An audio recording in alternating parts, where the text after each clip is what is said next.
शैतान की युक्तियां क्या है? जब तक कि आप अपने दुश्मन के योजना को नहीं जानोगे, जब तक आप अपने दुश्मन के आप प्लान को जब तक आप नहीं जान पाओगे, नहीं समझ पाओगे, तब तक के आप उस पर कभी भी जय प्राप्त नहीं कर पाओगे। याद रखना मेरे प्रियो, हमारा जो शत्रु है ना, वो योजना बनाता है हम पर अटैक करने के लिए, हमला करके हमको गिराने के लिए, हमको नष्ट करने के लिए, हमारे जीवन को बर्बाद करने के लिए वो प्लान करता है, वो योजना बनाता है, अर्थात वो जाल बिछाता है, वो फंदा तैयार करता है। और अगर हम शैतान की युक्तियों को नहीं जानते, नहीं समझते हैं, तो याद रखना, जाने और अनजाने हम उसके फंदे में फंस जाते हैं, हम उसके जाल में फंस जाते हैं। और होता क्या है, शैतान के हम गुलाम बन जाते हैं और फिर हमारे जीवन पर शैतान का कंट्रोल और शैतान का नियंत्रण हो जाता है। मेरे प्रियो, मैं कुछ पुराने वीडियोस को देख रहा था सेवकाई के। दुष्ट आत्मा प्रकट हुआ और जब दुष्ट आत्मा से मास प्रेयर हुआ, दुष्ट आत्मा प्रकट हुआ और जब दुष्ट आत्मा से पूछा गया, सबसे पहले पूछा गया कि तूने क्या क्या नुकसान किया। मैंने इसको अपाहिज कर दिया, मैंने इसको गरीब कर दिया, मैंने इसके वैवाहिक जीवन को बर्बाद कर दिया, मैंने इसको कमजोर और दुर्बल कर दिया, मैंने इसका सब कुछ नष्ट कर दिया, कुछ नहीं है इसके पास में।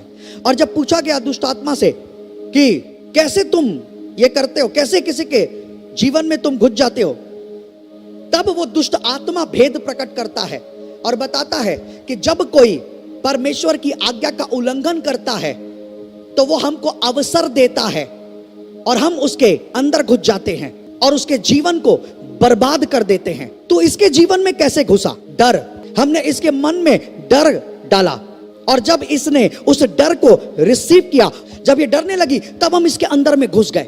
मतलब उस औरत के डर ने शैतान को अवसर दिया कि वो उसके अंदर में घुस गया और पूछा गया और कैसे तुम घुसते हो? जब कोई मसीही झूठ बोलता है तब, जब कोई विश्वासी चोरी करता है तब, जब कोई विश्वासी आज्ञा उल्लंघन करता है तब, जब कोई घमंड करता है तब, जब कोई व्यभिचार का सोच और विचार हम डालते हैं और जब उसको रिसीव करता है और जब वो व्यभिचार करता है, तब हम उसके अंदर घुस जाते हैं और उसके जीवन पर फिर हमारा कंट्रोल होता है, हमारी प्रभुता होती है।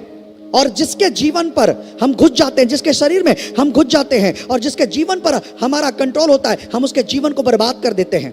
कैसे, क्या करते हो तुम? हम उसके पूरे शरीर को बीमारी से ग्रसित कर देते हैं, उसके शरीर में बीमारी डालते हैं, उसके पैसे को नष्ट करके उसको गरीब कर देते हैं, उसको कर्ज में डाल देते हैं, हम उसको गरीब कर देते हैं, कर्ज में डालते हैं, आर्थिक घटी कमी ला देते हैं, उसके बिजनेस को हम बर्बाद कर देते हैं, उसकी नौकरी को बर्बाद कर देते हैं, उसके मान सम्मान को बर्बाद कर देते हैं, उसके गर्भ के फल को, बच्चे को, गर्भ को हम बर्बाद कर देते हैं और अंततः हम उसको मार देते हैं। दुष्ट आत्मा से जब पूछा गया कि किसको? जो हमको अवसर देता है, हम उसके अंदर घुसते हैं। और जिस औरत के अंदर में दुष्ट आत्मा घुसा हुआ था मेरे प्रियो, वो औरत विश्वासी थी और उसके अंदर से दुष्ट आत्मा जब प्रकट हुआ तो दुष्ट आत्मा अपने भेदों को प्रकट कर रहा है कि कैसे कोई विश्वासी हमको अवसर देता है, हम उसके अंदर घुसते हैं और उसकी पूरी जिंदगी को बर्बाद कर देते हैं, उसके वैवाहिक संबंध को बर्बाद कर देते हैं, उसके फाइनेंस को बर्बाद करते हैं, नौकरी, बिजनेस, पैसा बर्बाद करते हैं और उसके शरीर को बीमारी में बर्बाद कर देते हैं, नष्ट कर देते हैं। अगर आप पढ़ते हैं इफिसियों उसका 4 अध्याय और 27 वचन, तो देखो उसमें क्या लिखा, और न शैतान को अवसर दो। यहां पर स्पष्ट लिखा हुआ है मेरे प्रियो बाइबल के वचन में कि शैतान को अवसर मत दो, अर्थात अपने जीवन से तुम ऐसा कोई काम मत करो जो परमेश्वर के वचन के विरुद्ध हो और शैतान को अवसर मिल जाए और वह तुम्हारे जीवन में घुस करके तुम्हारे जीवन को बर्बाद कर दे, नर्क बना दे जीते जी तुम्हारे जीवन को। शैतान को अवसर मत दो। लेकिन मेरे प्रियो, शैतान अवसर कैसे पाता है? अगर आप सबोपदेशक की पुस्तक उसका 10 अध्याय और उसके 8 वचन को अगर आप पढ़ते हैं तो उसमें देखो क्या लिखा हुआ है, जो बाड़ा तोड़े उसको सर्प डसेगा, जो बाड़ा तोड़े उसको सर्प डसेगा। सर्प कौन है? वो इब्लिस, वो पुराना सांप, वो अजगर, वो शैतान है, वो सर्प। और वो कब डसेगा? जब बाड़ा तोड़ा जाएगा। बाड़ा क्या है? परमेश्वर का वचन। परमेश्वर का जो वचन है ना मेरे प्रियो, वो हमारे चारों ओर सुरक्षा का बाड़ा है। अगर हम वचन के अंदर है ना तो शैतान हमको छू भी नहीं सकता, हमको डस नहीं सकता। लेकिन अगर हम परमेश्वर के वचन का बाड़ा तोड़ते हैं, अर्थात वचन तोड़ते हैं, अर्थात वचन के विरुद्ध चलते हैं, अर्थात आज्ञा उल्लंघन करते हैं, तब क्या होता है? सर्प डसता है, तब शैतान अवसर पाता है और शैतान डसता है, और तब शैतान का जो जहर होता है ना, वो हमारे पूरे जीवन में फैल जाता है, और वो जहर आहिस्ते आहिस्ते हमारे जीवन को खत्म कर देता है। हमारे वैवाहिक संबंधों को, हमारे फाइनेंस को, नौकरी को, बिजनेस को, सब कुछ को वो खत्म कर देता है। क्या? वो शैतान का जहर। मेरे प्रियो, कब शैतान अवसर पाता है? जब हम परमेश्वर के वचन का बाड़ा तोड़ते हैं, आज्ञा उल्लंघन करते हैं, उनको मौका मिल जाता है, कानूनन हम उनको मौका दे देते हैं और वो हमारे अंदर घुस जाते हैं, और उसके बाद जीवन बर्बाद। और वो दुष्ट आत्मा जब उस औरत से मैनिफेस्ट हुई और वो दुष्ट आत्मा ने सारे भेदों को प्रकट किया, उसने कहा कि हमने इसके अंदर में पहले डर डाला, इसने उस डर को रिसीव किया, और वो डर जो था वो हमारे लिए खुला द्वार हो गया, और उस डर के माध्यम से हम उसके अंदर घुस गए। क्या किए? इसको हमने अपाहिज कर दिया, इसकी जिंदगी को हमने नर्क बना दिया, इसकी जिंदगी को हमने नर्क बना दिया। याद रखना मेरे प्रियो, इसलिए परमेश्वर ने अपने वचन में कहा है, बाइबल में आपको मैं बता दूं, 1 साल में 365 दिन होते हैं, लेकिन बाइबल में 366 बार, 366 बार खुदावंत ने कहा मत डर, मत डर, मत डर। क्यों ना डरे? क्योंकि उसका रीजन परमेश्वर बताता है, मत डर क्योंकि मैं तेरे साथ हूं। इधर उधर मत ताक, मैं तेरा परमेश्वर हूं, मैं तेरी सहायता करूंगा, मैं अपने दाहिने हाथ से तुझे संभाले रहूंगा, मत डर। ये परमेश्वर हमसे कहता है। अगर हम परमेश्वर के इस वचन पर विश्वास करते हैं और इस वचन का पालन करते और हम नहीं डरते, तो शैतान कभी अवसर नहीं पाएगा। लेकिन अय्यूब यहीं पर मिस्टेक कर गया, अय्यूब यहीं पर गलती कर बैठा। अय्यूब 3 अध्याय उसका 25 वचन, क्योंकि जिस डरावनी बात से मैं डरता हूं वही मुझ पर आ पड़ती है, और जिस बात से मैं भय खाता हूं वही मुझ पर आ जाती है। याद रखना चर्च, ध्यान से सुनिएगा, जिस बात से आप डर रहे हैं ना, वही डर आपके जीवन में हकीकत बन जाएगा। आप जिस चीज से भय कर रहे, चाहे वो बीमारी है, चाहे आप बीमारी से डर रहे होंगे, या दुष्टात्मा से डर रहे होंगे, या आप किसी भी आप समस्या से, या फिर किसी भी वस्तु से, या कोई भी कांटेक्ट पॉइंट अगर आप उससे डर रहे हैं, तो याद रखना मेरे प्रिय, आपका जो डर होगा ना, वो एक दिन हकीकत बन जाएगा। वो डर, जो इस बात के लिए आप डर रहे ना, आप डर, अरे यार कहीं मेरे को बीमारी मत हो जाए, कहीं मेरे को बड़ी बीमारी मत हो जाए, कहीं बीमारी में मैं मर ना जाऊं। आप अगर इस बात को बार बार सोचते हैं और डरते रहते, एक दिन वो डर आपका साकार हो जाएगा, सच हो जाएगा, आपको बड़ी बीमारी हो जाएगी और वो बीमारी में आपकी जान चली जाएगी। कैसे? आपने शैतान के लिए रास्ता खोला, आपने शैतान को अवसर दिया है। कैसे? डर। और प्रभु का वचन कहता है मत डर, लेकिन अगर हम डर रहे हैं तो हम वचन का बाड़ा तोड़ रहे हैं, सर्प डसेगा। आप जिस बात के लिए डरते हैं ना, वो हो जाएगा, याद रखिएगा। इसलिए खुदावंद कहता है मत डर, ना बीमारी से डर, ना शैतान से डर, ना किसी बुरी परिस्थिति से डर, ना अंधकार से, किसी से मत डर।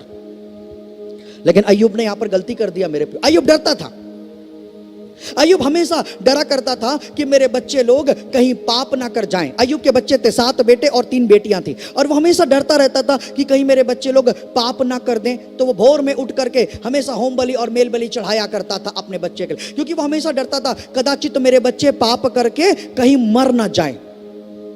वो अपने बच्चों के लिए डरता था। ध्यान से सुनना मेरे प्रियो, वो अपने बच्चों के लिए नकारात्मक सोचता था, और अपने बच्चों के लिए नकारात्मक सोच के वो अपने अंदर में डरा करता था, कहीं कदाचित मेरे बच्चे पाप करके कहीं नाश ना हो जाएं। तो वो प्रति भोर उठ करके होम बलि और मेल बलि चढ़ाया करता था। मेरी बात को ध्यान से सुनना, यह अय्यूब प्रति भोर उठ करके प्रार्थना करता था, लेकिन उसके बावजूद भी उसकी प्रार्थना उसको सुरक्षित नहीं कर सकी। प्रॉब्लम क्या था? 2 नाव पर कोई भी व्यक्ति चलेगा ना, कभी कहीं नहीं पहुंच सकता। एक तरफ आप प्रार्थना करते हो और दूसरी तरफ आप डर रहे हो, आप शैतान के लिए द्वार खोले, मतलब विश्वास में भी हो और अविश्वास में भी हो। अय्यूब प्रति भोर अपने बच्चों के लिए प्रार्थना किया करता था, लेकिन वो प्रार्थना का कोई रिजल्ट नहीं आया, क्योंकि वो डरता भी था। और हुआ क्या? उसी डर के कारण से मेरे प्रियो, जिस बात अय्यूब देखो क्या लिखता है, जिस डरावनी बात से मैं डरता हूं वही मुझ पर आ पड़ती है, और जिस बात से मैं भय खाता हूं वही मुझ पर आ जाती है। अय्यूब जिस बात से डरता था वही हो गया। और उसी डर के कारण से शैतान ने अवसर पाया मेरे प्रियो अय्यूब के जीवन में, और क्या हुआ, हमला कर दिया अय्यूब के ऊपर में, हमला कर दिया। और जब हमला किया मेरे प्रियो, तो आपको मैं बता दूं, एक दिन में आप पढ़ सकते हैं अय्यूब उसका पहला अध्याय और दूसरा अध्याय, आप घर में जाकर के पढ़िएगा। अगर मैं अभी पढ़ाऊंगा तो लंबा समय निकल जाएगा। उस डर की वजह से अय्यूब के ऊपर और उसके परिवार के ऊपर में शैतान का हमला हुआ मेरे प्रियो। आपको बता दूं, अय्यूब के विषय में लिखा है कि वो पूर्वी देश का सबसे ज्यादा धनाढ्य अमीर व्यक्ति था। अगर मैं कहूं तो आज की डेट में वो अरबपति था। 7,000 भेड़ बकरियां थी, 500 जोड़ी बैल और गधियां थी, 3,000 ऊंट थे, और हजारों की तादाद में नौकर चाकर थे, हजारों की तादाद में नौकर चाकर थे उसके। वो बहुत अमीर था, बहुत अरबपति था, लेकिन उसके डर की वजह से शैतान ने अवसर पा करके उसके ऊपर में अटैक कर दिया, हमला कर दिया। और एक दिन में मेरे प्रियो, एक दिन में जब शैतान ने अटैक किया तो ऐसा हुआ कि सिबा नगर से कुछ लोग धावा बोले अय्यूब के सेवक के ऊपर में, और वो 500 जोड़ी बैल और गधियों को लेकर गए और उसके हजारों नौकरों को तलवार से मार दिया। 7,000 भेड़ बकरियां सेवक सहित वो नदी के किनारे पानी पी रहे थे, बिजली गिरी पानी के ऊपर में, हजारों सेवक जल मरे, 7,000 भेड़ बकरियां एक दिन में जल मरी।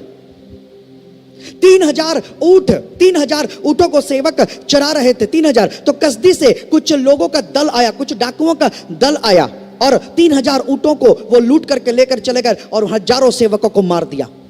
चौथी विपत्ति, अय्यूब के जो बच्चे थे वो अपने बड़े भाई के घर पर खाना खा रहे थे, और प्रचंड वायु चली, प्रचंड हवा और तूफान आया, और घर के छत बच्चों पर गिर गया, और वो 7 बेटे और 3 बेटियां मर गए अय्यूब के। ये शैतान को अय्यूब ने अवसर दिया। डर क्या किया? डर ने उसके फाइनेंस को खत्म कर दिया, उसकी प्रॉपर्टी खत्म कर दिया, उसका बिजनेस खत्म कर दिया, उसके बच्चे खत्म कर दिया। इतना ही नहीं, परंतु उसके बाद अय्यूब को ऐसा लिखा वचन में, पैर के तलवे से लेकर के सर तक के उसको वो बीमार हो गया, पूरा बॉडी में उसका फोड़ा हो गया। और क्या हो गया? खुजली उसका बॉडी, राख पर बैठता था अय्यूब। शैतान ने उसको कहां पहुंचा दिया? सिंहासन से उसको राख पर पहुंचा दिया। सब कुछ बर्बाद, बच्चे बर्बाद हो गए, बिजनेस बर्बाद हो गया, कारोबार बर्बाद हो गया, प्रॉपर्टी बर्बाद हो गई, रोड पर आ गया, गरीब कर दिया। एक दिन में ऐसा हुआ। और अब उसका समाज, उसके मित्र, सब लोग उसके ऊपर में दोष लगा रहे हैं। क्या? कि उसने पाप किया होगा, जरूर उसने पाप किया होगा, जबकि उसने सिर्फ डरा। इसलिए आपको मैं बता दूं मेरे प्रिय, बाइबल में लिखा है डरना मना है, मत डरो।